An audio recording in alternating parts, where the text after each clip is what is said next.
I want to thank you for supporting the show, and I really hope you're having a good, positive week so far. I'll be reading to you tonight. Our story was written by Chase. It's an enchanting tale of Andre and Leia, a prince and princess.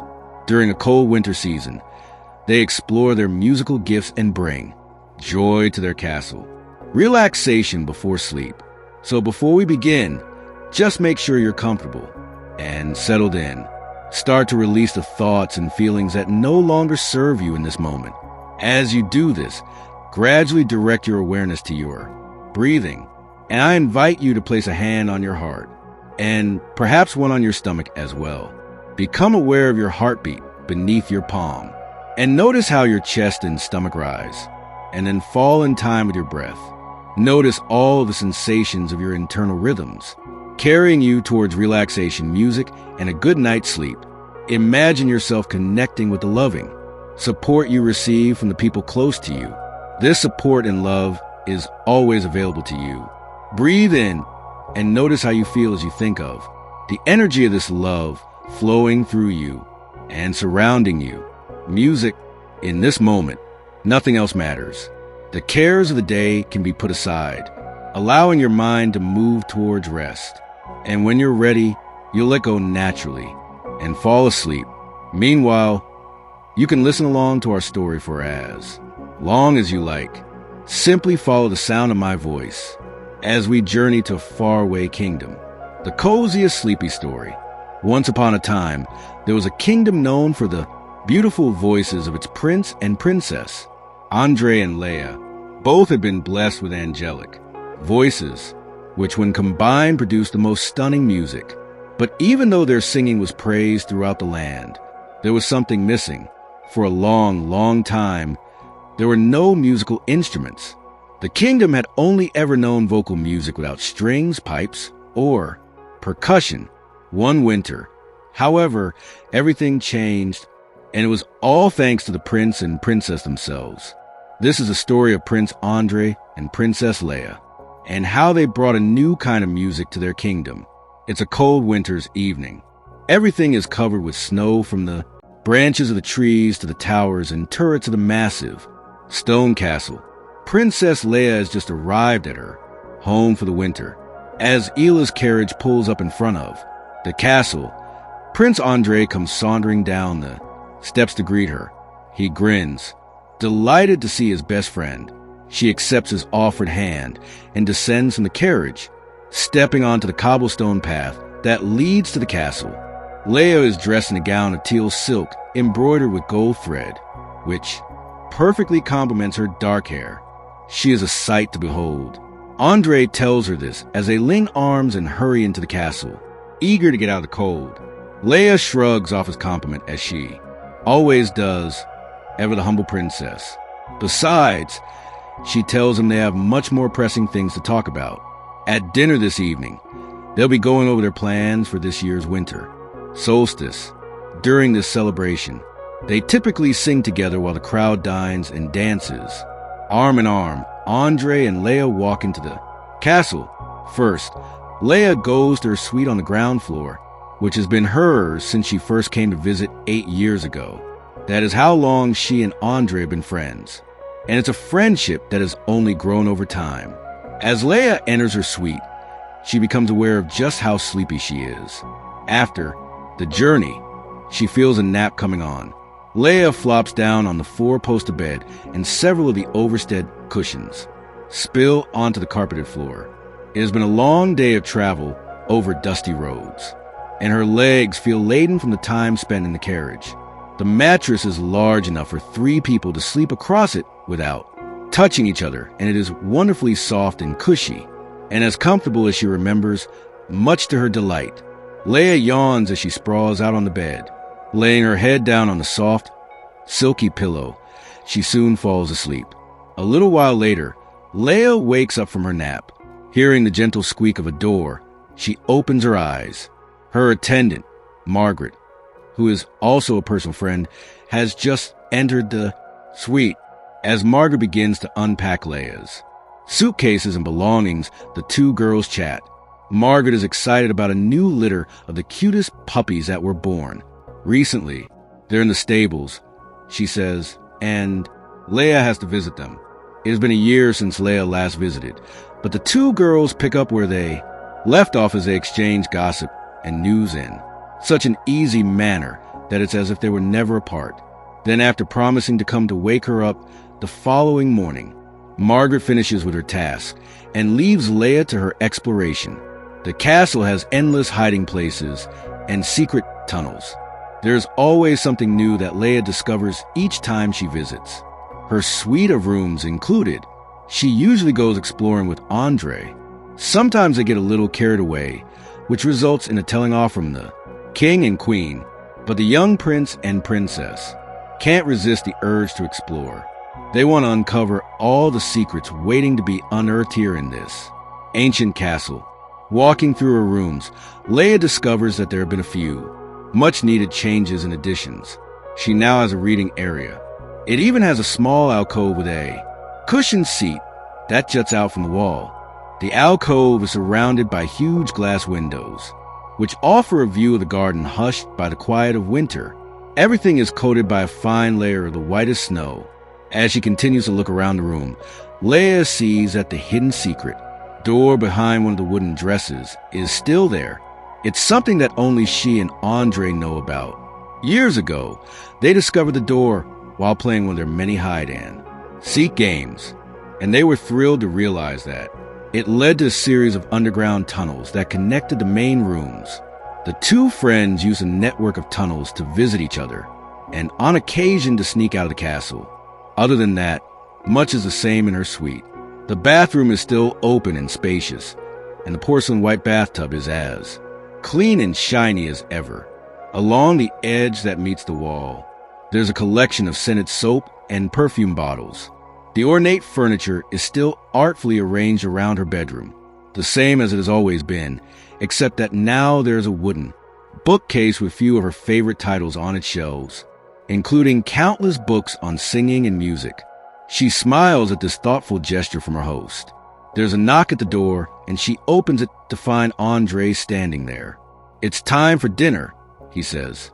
Leia grabs her warm coat, just in case they venture outside after dinner, and together the two make their way towards the dining hall. It would be a much shorter walk if they chose to use the underground tunnels, but that would give away their secret. So they continue down the stone halls and through archways, passing statue after statue until they finally arrive. As soon as they enter the massive dining hall, Leia is engulfed in an embrace from Andre's parents, the king and queen. They hug her from both sides and fuss over how much Leia has grown over the past year. Then they lead her to the long dining table in the center of the room. Banners of the royal family's crest hang above, gently waving in the draft of cold air that trickles in from somewhere. But the room is kept warm by the massive fireplace. At the center, Ela and Andre sit next to each other.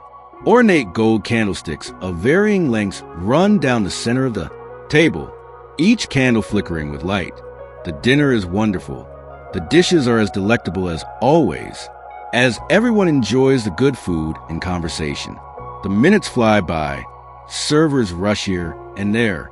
They clear the plates off the table the second that they are empty and immediately bring the next item on. The menu. The winter solstice party is in a month, and once again Andre and Leia are expected to regale the guests with their singing, the only form of music that exists at this time. Remember, as they eat, the two friends discuss their options. They could sing the usual songs, but they agree that this year they want to change things up a bit, just as they are discussing ways in which they might spice up their winter solstice performance. The entire dinner party shares a toast. The goblets clink together, resonating throughout the dining hall. It is such a beautiful melodic sound, and as they hear it, Andre and Delilah turn towards each other, sharing a knowing glance. This sound could be the start of something. The king and queen retire early, leaving Leia and Andre to their own devices. The two begin a lively discussion on the sound made by the clinking of the glasses. Perhaps there's a way they can incorporate it into their own musical performance. And slowly, a plan forms. Andre and Leia decide to look for ways to create instruments which are capable of reproducing the clinking sound. Maybe there are ways to produce other sounds too. They discuss all the musical sounds they have ever heard or accidentally produced. From this or that, eventually, they decide that they will have to do some experiments. Music as they know it is about to change forever, and they are going to be the ones to do it. They'll usher in a new era of melody and rhythm to complement their sweet-sounding voices. Leia and Andre continue their discussion as they leave the dining hall. They're heading outside to the stables. As Andre has an idea, there are hunting bows in the stables. Perhaps the strings could be used as instruments. After all, while out on some of his hunting adventures, he's often heard the bows producing a variety of musical notes. Just as they are putting on their coats, Margaret joins them. She's finished her work for the day, and she wants to come to the stables too so she can show Ela the puppies that she mentioned earlier. The three briskly walk through the cold air and snow flurries until they reach the warm confines of the stables. The horses regard them with little interest as the friends shuffle over the hay-strewn ground to reach the pen where the puppies are kept. As Leia enters, she is greeted by a chorus of yips. She crouches down to pick up one of the puppies, which is curled up on its own. It is the runt, Andre tells her, and his parents are planning on giving it away. But the moment Leia scoops the tiny furry creature up into her arms, the puppy immediately relaxes and nuzzles up against her. Leia nuzzles it right back and looks up at Andre with wide eyes. She doesn't even need to ask. Yes, he tells her. The puppy is hers. While the two girls do on the puppies, Andre looks for a hunting bow in the back of the stables. Once he's retrieved one from the rack, the friends leave the stables and head back to the warmth of the castle. On the way, they come up with a name for the puppy, Muse, after Lila and Andre's love of music. Perhaps Muse will be a source of inspiration herself. After saying goodnight to Andre, the others head to Leia's chambers. The puppy immediately makes herself at home. Muse sniffs and explores her new surroundings, then curls up on top of the bed covers. Meanwhile, Margaret helps Leia get ready for sleep. She prepares the room, lighting the candles.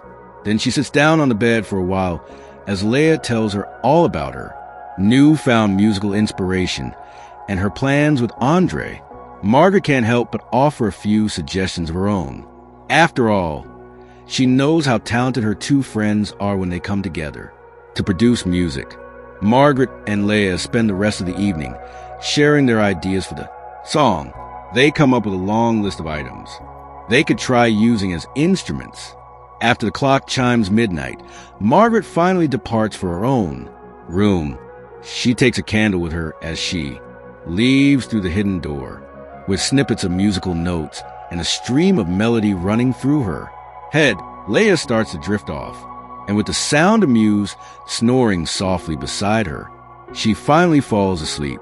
The next day brings snow showers that blanket the castle and countryside like a fresh layer of sparkling white paint.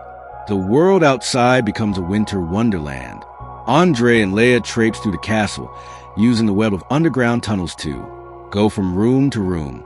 They also access the scattered maintenance buildings outside, collecting all the items from the girls' list. Their bags are soon filled with pieces of metal core to serve as strings, as well as wood, animal hide, and an assortment of tools. In the afternoon, when hunger begins to stir in their bellies, they return to Leia's rooms for lunch, where they're joined by Margaret. Afterwards, all three sprawl out across a huge rug in front of the fireplace, which occupies much of the bedroom. Muse lounges next to them. The friends look at all the things they've collected so far and decide on their next steps. Andre is naturally skilled at creating things. He even built his own hunting bow, so he volunteers to start assembling the instruments. He will build the items that can produce all kinds of musical sounds. And since Leia is blessed with perfect pitch, she can use her voice to help tune the instruments he creates. Margaret, they decide, can be the group's official assistant to help with anything else that needs to be done. And with that, they are off to a good start. As they talk and tinker with the items, Andre begins to create something. He attaches a piece of taut metal cord to a flexible wooden stick, so it looks a little like a hunting bow. Then he tries plucking the cord with his fingers in a myriad of ways. And much to their delight, he has soon tightened the string so it resonates upon being struck, making musical sounds. Upon completion, Andre places the instrument to one side. He then expertly hollows out some of the pliant yet sturdy pieces of cylindrical wood, and soon he has a line of them prepared, in all different lengths. Muse, who is plopped down by Andre's feet, noses one of the pieces of hollowed out wood. Then she suddenly takes off with it, bringing the piece of wood to the other side of the room, so she can chew on it. The trio watches in amusement and then amazement.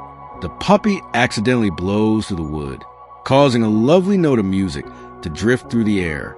The three friends all turn to look at each other, and after retrieving the piece of wood from Muse, they set to the task of experimenting with the other pieces. They are eager to reproduce the sound made by blowing through the hole. It doesn't take them long to construct a wooden pipe that whistles a tune when blown. They also create a tapered tube with several pieces of decreasing length joined together. It produces a whole range of tunes. Andre drills a couple of holes down the front of the wooden pieces to enable production of different notes. These notes will vary when the holes are stopped by a finger or when the tube is blown through. With their combined imagination and will, creating and shaping the instruments comes to them as easily as harmonizing their voices. The next few days pass by in a blur as the three friends spend their time perfecting the design of their newly crafted instruments. They tune them with the help of Laya's immaculate voice. The U-shaped stringed instrument is modified so it has 2 arms and a crossbar. There are a total of 7 strings running vertically across the instrument, which they call a lyre. Depending on how it's struck, the lyre creates musical sounds that vary from quiet and tender to cascading and glittering. The other instruments are the wooden pipes or flutes. The lovely sound is amplified from the flow of air across the openings. It ranges from light and airy to rich and wind-like. Margaret has now officially been added to the royal musical team, much to the surprise of the king and queen. But if the prince and princess wish for their friend to accompany them for this year's performance, then so be it. Once the 3 friends are happy with their instruments, it's time to start practicing and honing their skills. Andre selects the lyre, while Leia takes the single-pipe flute. Margaret chooses the flute composed of many pipes, all bound together. They all agree that it's too early to use a lyre, and the flute's with Andre, and Leia is singing. First, they need to master using the instruments by themselves. And so every spare moment that they get, the friends meet in an underground room, which is accessed by the tunnels from Ila's bedroom. There they get to work. The girls have seen to decorating the underground space so that it's quaint and accommodating. The stone floor is now covered with a gorgeous woven carpet of the deepest emerald green and gold, which are the official colors of the kingdom. On the floor, there are also comfortable cushions for 3 of them to sit on while they tinker and play. An array of sconces hanging from the walls provide light. There is even a fireplace in this mysterious subterranean room, bringing them ample warmth even on the coldest winter days. Muse has her own pile of warm fleece blankets to lie on, while her humans play music through the day and often into the late hours of the night. They have never enjoyed their time at court together quite this much. The 3 friends skip the stately luncheons and dinners for the comfort of the secret room as they focus on their music. If life at court has taught them anything, it is the art of preparation. They must keep practicing their skills and become better acquainted with their own inventions, especially as they know that these inventions could change the way that music is played forevermore. The cold winter days pass slowly by, and while the other members of the castle hustle and bustle about preparing for the winter solstice, Andre, Lila, and Margaret, perfect there, art in secret. All the hours spent fine-tuning the instruments and practicing have paid off, as the trio now sound magnificent. The songs that Andre and Leia have prepared are rendered as near perfect as they can be, especially with the accompaniment of the lyre and the 2 flutes. And Margaret, who never before showed any musical inclination, has impressed her friends with her innate ability to play the flute. She produces such graceful and ethereal notes. And when all three instruments are played, as Andre and Leia lift their voices up to the heavens, it is pure beauty. The three friends are counting down the days until they can share their music with the kingdom. As the day of the winter solstice dawn, the castle comes alive in a flurry of activity. Servants decorate the hall with all sorts of festive winter finery. Evergreens are brought inside and displayed everywhere. There, branches hang from the huge mantle of the fireplace and frame every window. The vibrant greenery creates a sense of life and renewal, and it perfectly complements the impressive array of string lights and candles that are lit all around the room. As well as setting a cozy mood, the lights are there to honor the sun. This is an important winter solstice tradition for the kingdom. The tables have been moved to the far corner of the room, so there is plenty of space for the guests and courtiers who wish to dance once the musical performance begins. And the moment is fast approaching. The festivities begin just as the sun dips below the horizon, staining the snowy landscape with tendrils of coral and orange light before it disappears. Guests mill about the hall, greeting one another in good cheer and exchanging pleasantries while servants dart back and forth, filling up glasses. Soon all the seats are filled and dinner is brought out. Leia and Andre take their place across from the king and queen, and Margaret, who has a night off, comes to join them, sitting on Yela's other side. The food is exquisite, and it's not long before the dishes are cleared. The time for the performance has arrived. A hush falls over the crowd as the three young musicians rise from their chairs. Instruments in hand, they step onto the platform that encircles the enormous throne. They take their seats, and then glancing at one another in solidarity and silent encouragement, they begin. Andre and Leia lend their voices to the celebration, thanking the gods for every blessing and summoning the warmth of the sun for the days ahead. Their harmonious voices set the tone with a timeless song that rises and falls across the room, filling the space with beauty and warmth. Then the lyre and flutes join in, establishing an underlying rhythm that tightens a melody. The three musicians give themselves over to the performance. They don't miss a single beat. They are so in sync with each other and so in tune. Every member of the audience is utterly transfixed. No one has ever heard such a wondrous, multifaceted sound before. It's like a rainbow of brilliant poetic notes, or a dance of wind and light. The crescendo of Andre and Leia's lilting voices soars upwards, bringing all the guests to their feet. It isn't until the musicians glance up that they realize that not a single person is left seated. Everyone is dancing to the music. Their music, buoyed by the reception, Andre, Leia, and Margaret all grin at one another and continue weaving the tapestry of their melodic masterpiece into the air. Music will never be the same.